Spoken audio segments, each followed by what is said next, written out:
Mga Lodi, bumili pala ako ng Happy Meal. Apat tong binili ko pero dalawa lang binigay na lalagyanan eh. Buksan na natin to syempre. Kasi nabuksan ko na to. Oh, merong creeper. Andito sino ba to? Si Tupa, Bubuyog, at si Skeleton. Lupit ano. Uy, nag-i-edit pala ako ha. Abangan nyo yung upload ko mamaya. Pero mamaya na yan kasi bubuksan na natin tong laruan na to. Laruan ba to o souvenir o ano tawag nito? Babahala na to. Basta unahin natin si Creeper. Uy, nako, nasira naman. Ano ba to? Pero okay lang yan. Uy, wala palang ibang laman. Pero pwede na to. Eto na. Eto na. Wow, angas. Creeper! Tignan nyo, gumagalaw pa yung paa. Galing naman dito. Pwede pala tong i-press. Uy, angas ah. Ito naman, si Skeleton.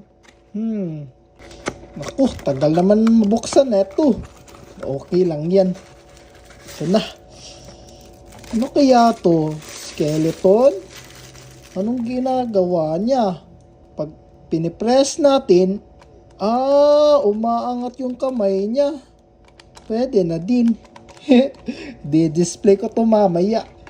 Uy, nako, natumba pa. Ito, si Tupa.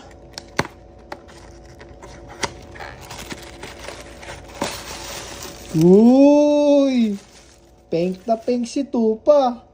Naku, tignan niyo yung bibig oh. Gumagalaw, pati yung tenga. Angas. Tapos, eto rin, yung bubuyog. Yan. Uy, lupit ng bubuyog ah. Yun, gumagalaw yung pakpak niya. Meron na tayong apat na ganito. Sa McDo, marami pa dun. Pero kung gusto nyo pa akong bumili, i-like nyo muna tong video na to. Tapos panoorin nyo yan mamaya. Ingat kayo palagi. Bye bye.